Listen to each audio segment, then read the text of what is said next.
Hello friends, welcome back to my channel CN classes. पिछले video में हमने पढ़ा था chapter 1 chemical reactions and equations के कुछ टॉपिक्स। बाकी के कुछ टॉपिक्स हम इस वीडियो में कवर करेंगे। तो अगर आपने हमारे चैनल को सब्सक्राइब नहीं किया है तो प्लीज़ सब्सक्राइब कर लें और बेल आइकन को प्रेस कर दें ताकि आगे आने वाले वीडियोज़ के नोटिफिकेशन आपको मिलती रहे। तो चलिए शुरू करते हैं।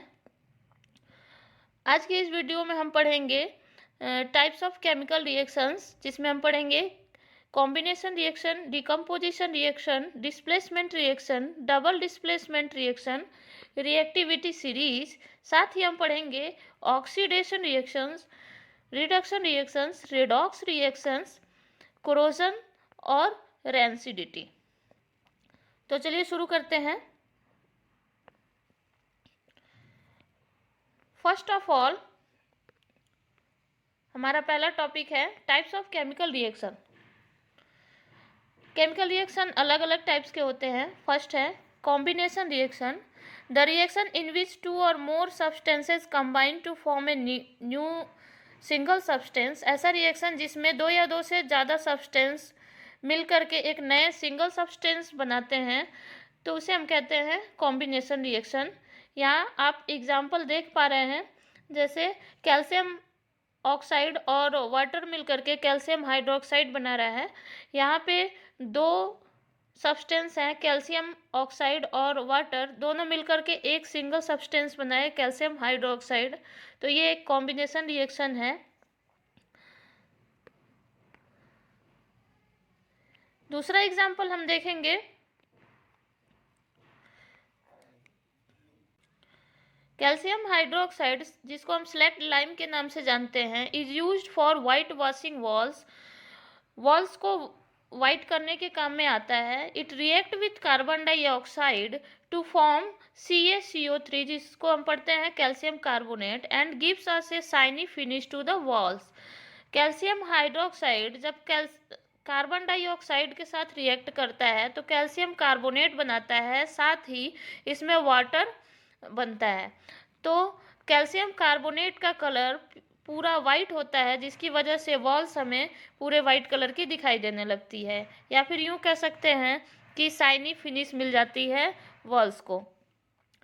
सेकेंड है फॉर्मेशन ऑफ वाटर। ये भी एक कॉम्बिनेशन रिएक्शन का अच्छा एग्जाम्पल है।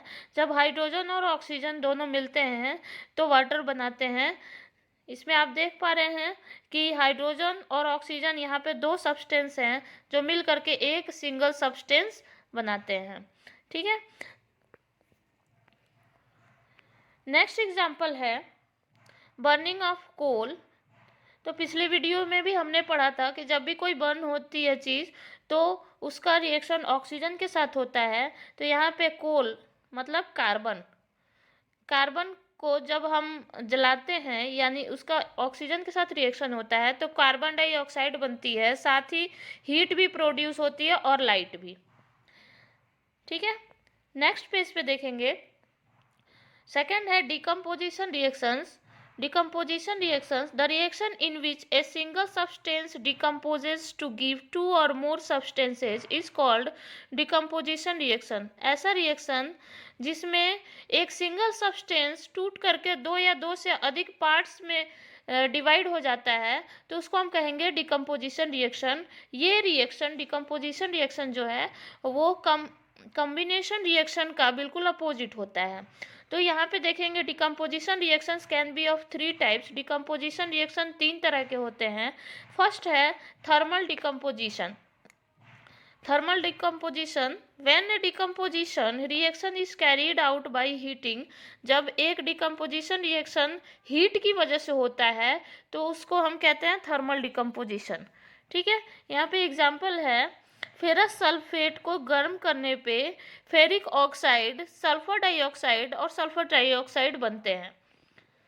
ठीक है, यहाँ पे इसके कलर भी हम देख सकते हैं। फेरस सल्फेट जो होता है वो ग्रीन कलर का होता है और ferric oxide reddish brown colour का होता है। तो इससे एक और क्वेश्चन बन सकता है कि फेरस सल्फेट को गर्म करने पे उसका कलर कैसा हो जाता है। तो हम बताएंगे फेरस सल्फेट को गर्म करने पे वो पहले तो ग्रीन कलर का रहता है और बाद में रेडिश ब्राउन कलर का हो जाता है।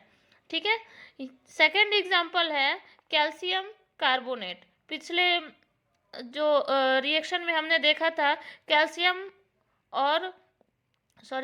ऑक्साइड और कार्बन डाइऑक्साइड मिलकर के कैल्शियम कार्बोनेट बना रहे थे। यहाँ पे ये बिल्कुल अपोजिट हो रहा है। कैल्शियम कार्बोनेट जो है वो हीट की वजह से टूट करके कैल्शियम ऑक्साइड और कार्बन डाइऑक्साइड में चेंज हो जा रहा है। तो ये डिकम्पोजिशन रिएक्शन का एक अच्छा एग्जाम्पल है। थर्ड एग्जाम्पल हम देखेंगे लेड नाइट्रेट को जब हीट करते हैं तो लेड ऑक्साइड नाइट्रोजन डाइऑक्साइड और ऑक्सीजन में चेंज हो जाता है। इसका भी कलर चेंज होता है, ये वाइट कलर से ब्राउन कलर में चेंज हो जाता है। ठीक है। नेक्स्ट, पहला तो हो गया थर्मल डिकम्पोजिशन। नेक्स्ट है इलेक्ट्रोलिटिक डिकम्पोजिशन। इलेक्ट्रोलिटिक नाम से ही पता चल रहा है कि इलेक्ट्रोलिटिक मतलब electricity. When A decomposition reaction is carried out by electric current, जब एक डिकम्पोजिशन रिएक्शन इलेक्ट्रिक करेंट की वजह से होता है तो उसको हम कहते हैं इलेक्ट्रोलिटिक डिकम्पोजिशन। ठीक है। इसका एग्जांपल हम देखेंगे कि जैसे वाटर को जब हम इलेक्ट्रोलिसिस प्रोसेस से तोड़ते हैं तो ये हाइड्रोजन और ऑक्सीजन दोनों में डिवाइड हो जाता है। साथ ही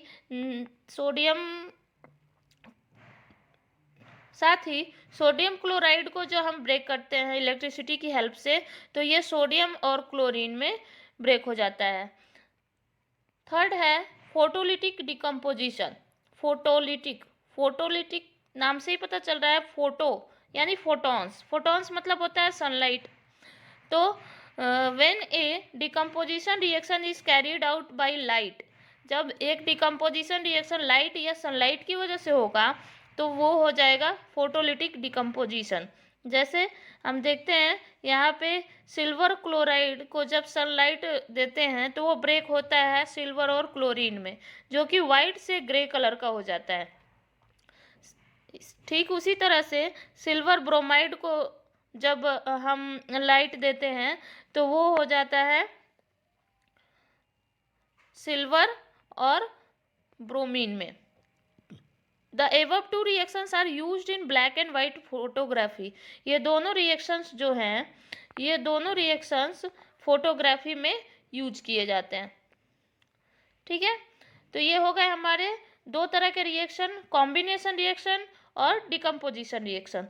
तीसरा रिएक्शन है डिस्प्लेसमेंट रिएक्शन और सब्स्टिट्यूशन रिएक्शन। इसको हम दो नामों से जानते हैं, डिस्प्लेसमेंट और सब्स्टिट्यूशन रिएक्शन के नाम से।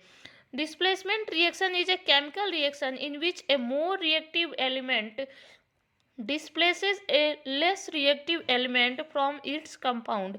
डिस्प्लेसमेंट रिएक्शन एक ऐसा रिएक्शन है जिसमें किसी केमिकल रिएक्शन में जो ज़्यादा रिएक्टिव एलिमेंट होगा वो कम रिएक्टिव एलिमेंट को डिस्प्लेस कर देगा। Elements which are higher in activity series displace those elements which are placed below them.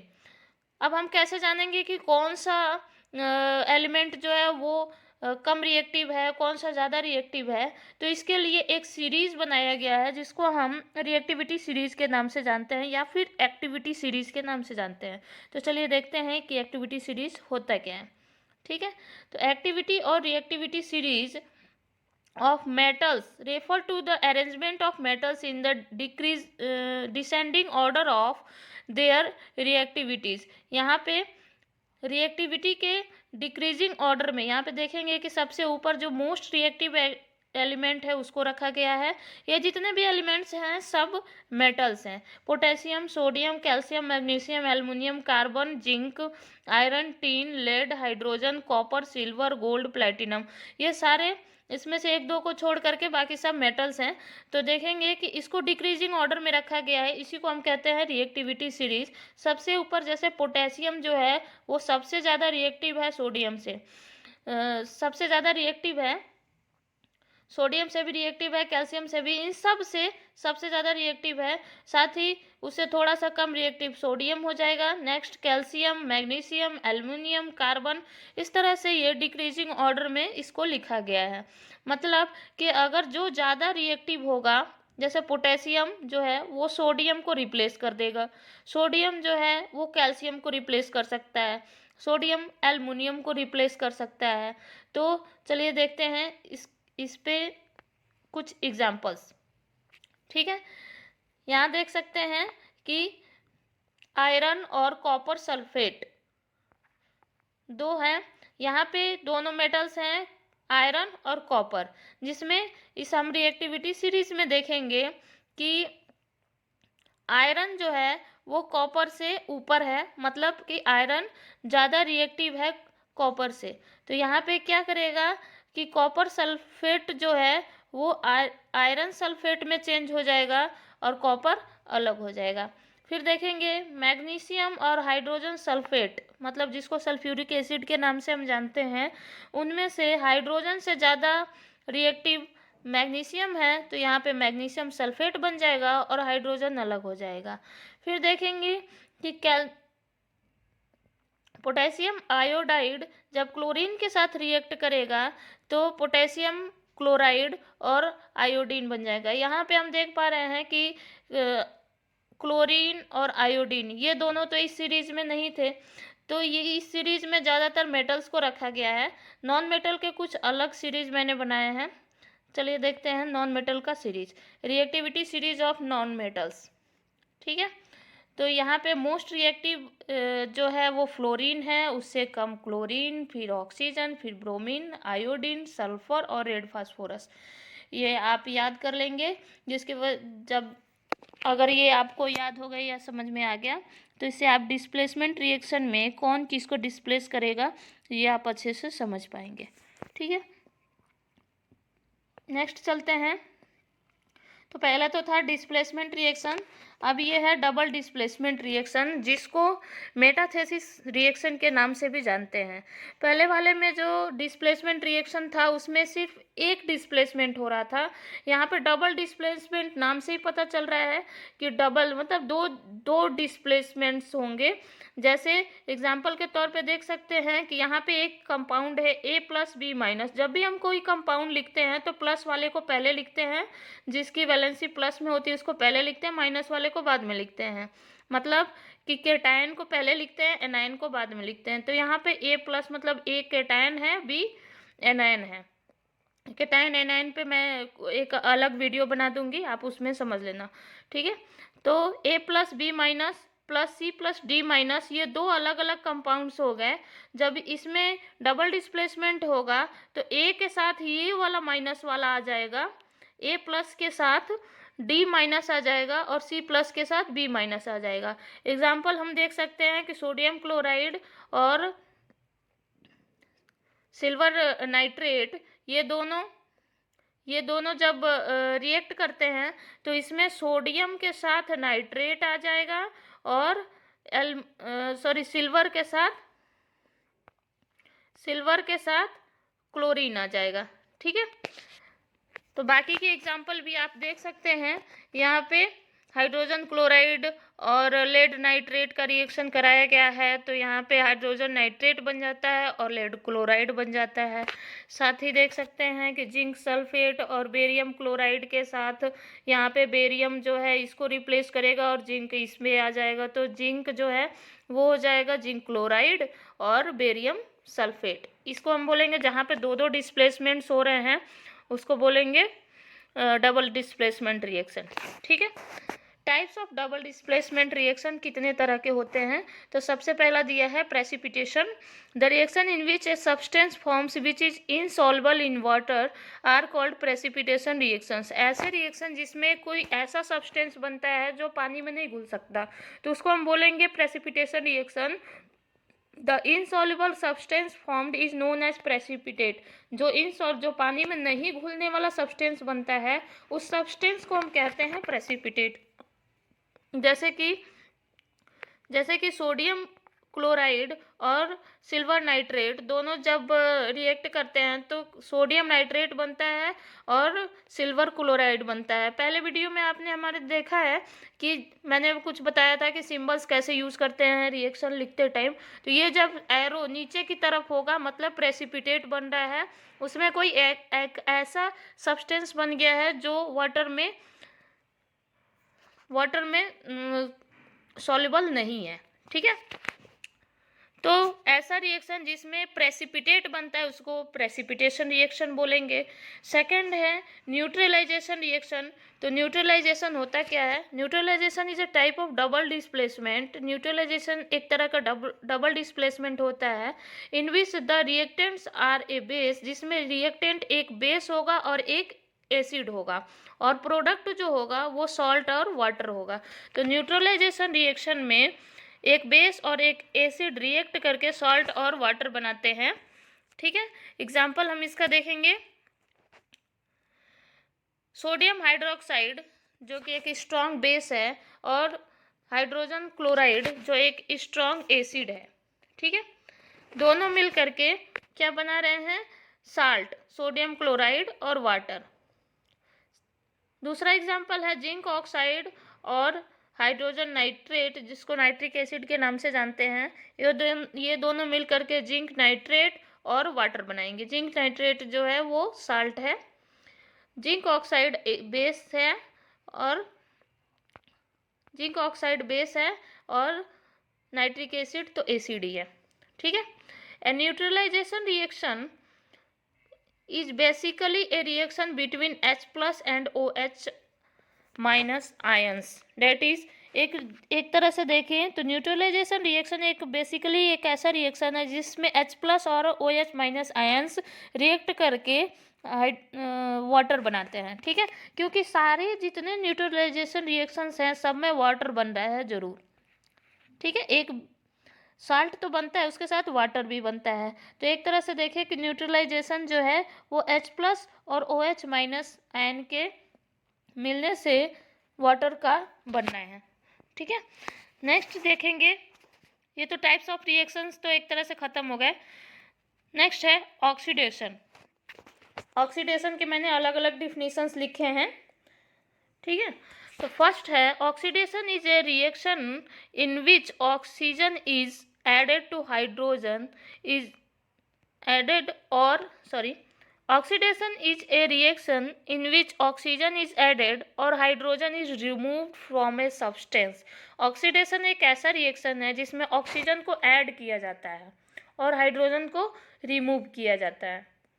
या फिर दूसरा हम डिफिनीशन दे सकते हैं, the process of addition of electronegative element. यहाँ पे भी दे रहा है कि addition of oxygen, oxygen electronegative होता है, तो एडिशन ऑफ इलेक्ट्रोनिगेटिव एलिमेंट और removal of electropositive element is called oxidation.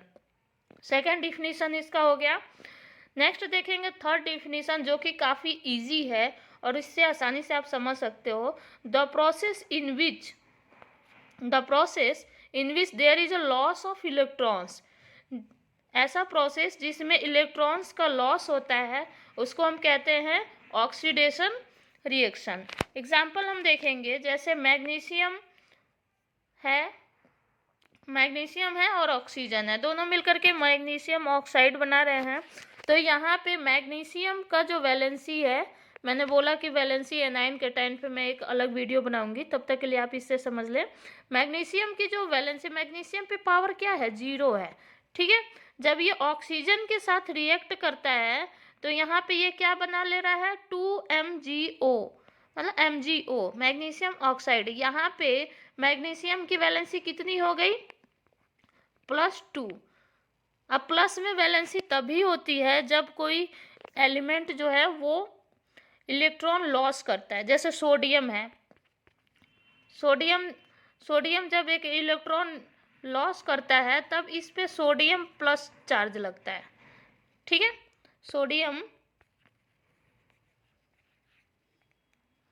जैसे सोडियम है, सोडियम जब एक इलेक्ट्रॉन लॉस्ट करता है तो उस पर प्लस चार्ज लगता है। वैसे ही मैग्नीशियम, यहाँ पे इसने इलेक्ट्रॉन को लॉस किया तो इस पर +2 चार्ज लगा। मतलब कि जब भी हम देखेंगे कि प्रोडक्ट के साइड प्लस चार्ज अगर बढ़ रहा है, पॉजिटिव की तरफ बढ़ रहा है, तो वहाँ पे जाहिर सी बात है कि इलेक्ट्रॉन्स का लॉस हो रहा है। ठीक है, तो वहाँ पे हो जाएगा ऑक्सीडेशन रिएक्शन। नेक्स्ट हम देखेंगे हाइड्रोजन आयोडाइड। जब ये डिकम्पोज हो रहा है तो हाइड्रोजन और आयोडीन में चेंज हो रहा है। तो यहाँ पे हाइड्रोजन क्या हो रहा है, रिमूव हो रहा है। पहले भी हमने पढ़ा डिफिनीशन में कि रिमूवल ऑफ हाइड्रोजन और एडिशन ऑफ ऑक्सीजन। तो यहाँ पे हाइड्रोजन इसमें से रिमूव हो गया, तो ये हो गया ऑक्सीडेशन रिएक्शन। ठीक है, नेक्स्ट हम देखेंगे रिडक्शन रिएक्शन। तो बिल्कुल उसका अपोजिट होता है। Reduction reaction is a reaction in which oxygen is removed, जिसमें ऑक्सीजन को रिमूव किया जाता है और हाइड्रोजन को ऐड किया जाता है। या फिर हम दूसरा डिफिनीशन देख सकते हैं कि the process of addition of electropositive element को ऐड किया जाता है और इलेक्ट्रोनेगेटिव एलिमेंट को रिमूव किया जाता है। या फिर हम तीसरा डिफिनीशन देख सकते हैं, the process in which there is a gain of electron, जहाँ पे इलेक्ट्रॉन्स को है का गेन होता है, तो उसको हम बोलेंगे रिडक्शन रिएक्शन। ठीक है, इसका हम एग्जांपल देखेंगे, जैसे कॉपर ऑक्साइड। यहाँ पे कॉपर की वैलेंसी क्या है, यहाँ पे कॉपर की वैलेंसी है कॉपर पे +2। ठीक है, ये कॉपर जब इसमें से अलग हो गया तो इस पे वैलेंसी इसकी 0 हो गई, मतलब ये रिड्यूस हो गया, इसकी वैलेंसी रिड्यूस हुई। तो रिड्यूस वैलेंसी तभी होती है जब वहाँ पे इलेक्ट्रॉन को कोई गेन करता है। ठीक है, तो यहाँ पे क्या हो गया कि गेन ऑफ इलेक्ट्रॉन्स हो गया, तो इसका मतलब कि ये रिडक्शन रिएक्शन है। साथ ही हम देखेंगे कि हाइड्रोजन और क्लोरीन मिलकर के हाइड्रोजन क्लोराइड बना रहे हैं, यहाँ पे हाइड्रोजन ऐड हो रहा है, इसलिए ये एक रिडक्शन रिएक्शन हो गया। ठीक है, नेक्स्ट है रेडॉक्स रिएक्शंस। रेडॉक्स रिएक्शन नाम है रीडॉक्स, मतलब कि जिसमें oxidation reduction, RED, red for reduction, और X, the reactions in which oxidation and reduction take place simultaneously are called redox reactions। ऐसे रिएक्शन जिसमें ऑक्सीडेशन और रिडक्शन दोनों एक साथ होते हैं वो रिडॉक्स रिएक्शन होता है। एग्जाम्पल देख सकते हैं हम, यहाँ पे मैग्नीशियम और सल्फ्यूरिक एसिड रिएक्ट करके मैग्नीशियम सल्फेट बना रहे हैं और हाइड्रोजन इसमें से रिमूव हो रहा है, तो यहाँ पे ऑक्सीडेशन और रिडक्शन दोनों एक साथ हो रहा है, तो ये एक रिडॉक्स रिएक्शन का अच्छा एग्जाम्पल है। नेक्स्ट देखेंगे ऑक्सीडाइजिंग एजेंट। ऑक्सीडाइजिंग एजेंट क्या होते हैं, a substance that brings about oxidation, एक ऐसा सब्सटेंस जिसकी वजह से ऑक्सीडेशन होता है उसको कहते हैं ऑक्सीडाइजिंग एजेंट, और रिड्यूसिंग एजेंट होता है जिसकी वजह से रिडक्शन होता है उसको कहते हैं रिड्यूस। नेक्स्ट टॉपिक हम पढ़ेंगे corrosion. When a metal is attacked by substances around it, जब एक मेटल अपने अराउंड सब्सटेंसेज से रिएक्ट करता है जैसे कि मॉइस्चर, एसिड एक्सेट्रा, तब उसको बोलते हैं कि वो कोरोड हो गया है, और इस प्रोसेस को बोलते हैं कोरोजन, जिसको हम आम भाषा में क्षरण नाम से जानते हैं। ठीक है, एग्जाम्पल के तौर पे हम देख सकते हैं रस्टिंग ऑफ आयरन, मतलब आयरन में, लोहे में जंग लगना।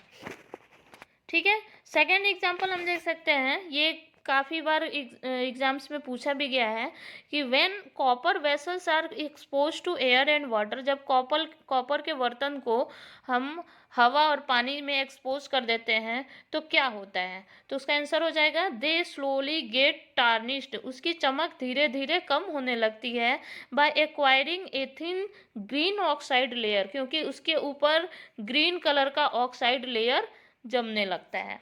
ठीक है, अब प्रिवेंशन ऑफ कोरोशन, इस कोरोशन को अगर प्रिवेंट करना हो, दूर करना हो, तो हम कौन कौन से तरीके अपना सकते हैं। फर्स्ट है गैल्वेनाइजेशन। गैल्वेनाइजेशन क्या होता है, ये एक पूरा डिफिनीशन भी एग्जाम में पूछ सकता है। तो the process of covering the metal object with zinc, एक ऐसा प्रोसेस जिसमें मेटल ऑब्जेक्ट को जिंक से कवर कर दिया जाता है उसको हम बोलते हैं गैल्वेनाइजेशन।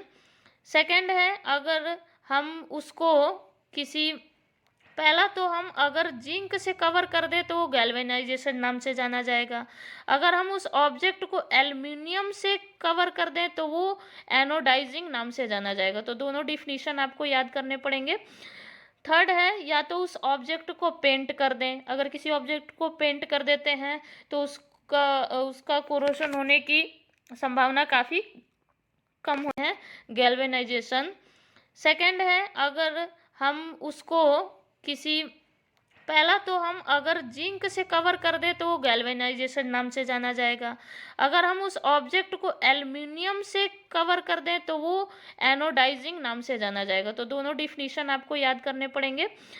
थर्ड है, या तो उस ऑब्जेक्ट को पेंट कर दें, अगर किसी ऑब्जेक्ट को पेंट कर देते हैं तो उसका उसका कोरोशन होने की संभावना काफ़ी कम हो जाती है। बाई अप्लाइंग ग्रीस और ऑयल, उस पर अगर तेल लगा दें, जैसे हम देखते हैं कि आयरन पे जब जंग लग जाता है तो किसी कील वगैरह पे, तो उसको हम मिट्टी तेल मतलब केरोसिन ऑयल में डुबा करके रखते हैं, तो उसका धीरे धीरे उस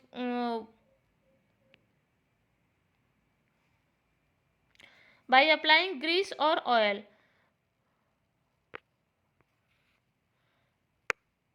बाई अप्लाइंग ग्रीस और ऑयल, अगर हम मेटल पे ग्रीस या ऑयल लगा दें तो कोरोशन को कम कर सकते हैं।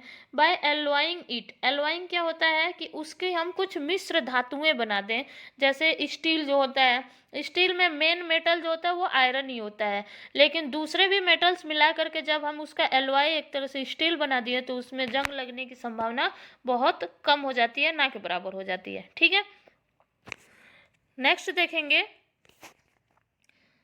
रेंसिडिटी। रेंसिडिटी क्या है? When fats and oils are oxidised then become rancid, यहाँ पे देन होगा एन।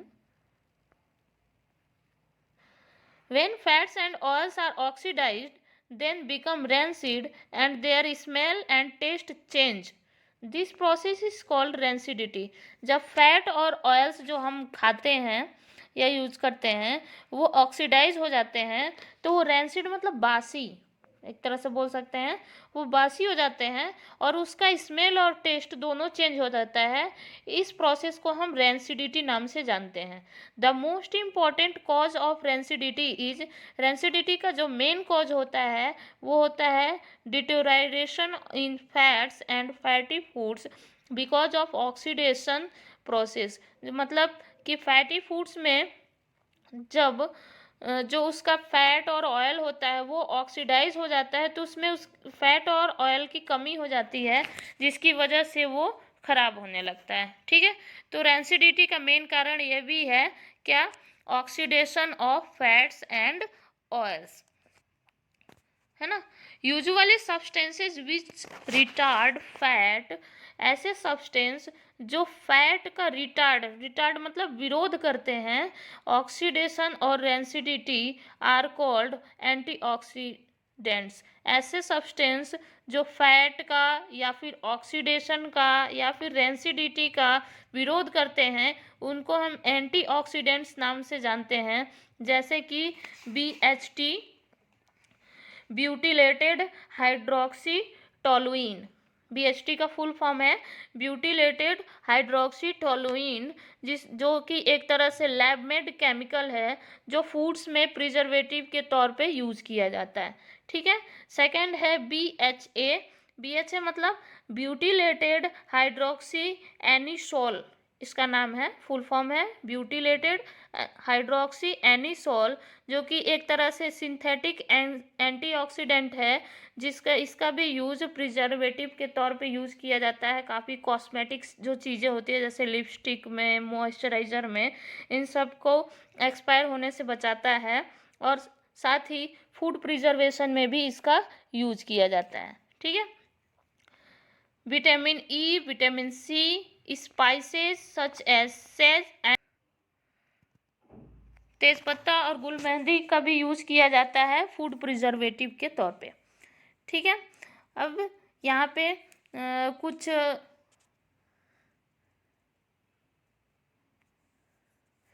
कुछ प्रोसेस दिए हुए हैं जिससे हम रेंसिडिटी को प्रिवेंट कर सकते हैं। फर्स्ट है एंटीऑक्सीडेंट्स का यूज करके, the antioxidants are added to food containing fats and oil, जिसमें फैट और ऑयल जिस फूड में ज़्यादा होता है उसमें एंटीऑक्सीडेंट्स यूज़ किए जाते हैं ताकि उन फैट्स और ऑयल का ऑक्सीडेशन ना हो। सेकेंड है keeping food in air tight container और air tight wrapping also help to slow down oxidation, कि अगर किसी फूड को एयर टाइट कंटेनर में रखा जाए तो उससे ऑक्सीजन का संपर्क जो है वो थोड़ा मुश्किल हो जाएगा, जिससे उसका ऑक्सीडेशन बहुत स्लो होगा। थर्ड है सम हाई फैट फूड्स, कुछ हाई फैट फूड्स जो होते हैं जैसे कि पोटैटो चिप्स, ये सब चीज़ें जो होते हैं वो packed in material that protect them from light, ऐसे मटेरियल में पैक किए जाते हैं जो उसको लाइट से प्रोटेक्ट करे एंड ऑक्सीजन, लाइट और ऑक्सीजन से प्रोटेक्ट करे।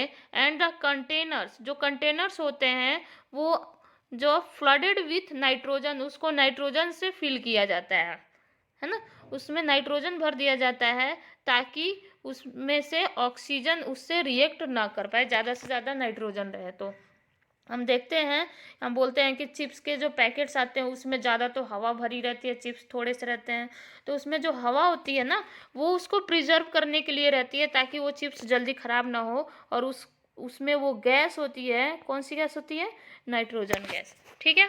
Eight times to avoid the presence of oxygen altogether, उस पैकेट में ऑक्सीजन रहे ही ना, इसलिए उसको पैकिंग करने के लिए वैक्यूम पैकेजिंग का यूज़ किया जाता है, ठीक है। उस प्रोसेस में वैक्यूम पैकेजिंग का यूज किया जाता है। तो आज ये चैप्टर ख़त्म हुआ, केमिकल रिएक्शंस एंड इक्वेशंस। आगे मैं दूसरा चैप्टर लेकर के अगले वीडियो में आऊँगी, तो please like share subscribe my channel. मिलेंगे अगले वीडियो में, तब तक के लिए गुड बाय, थैंक यू।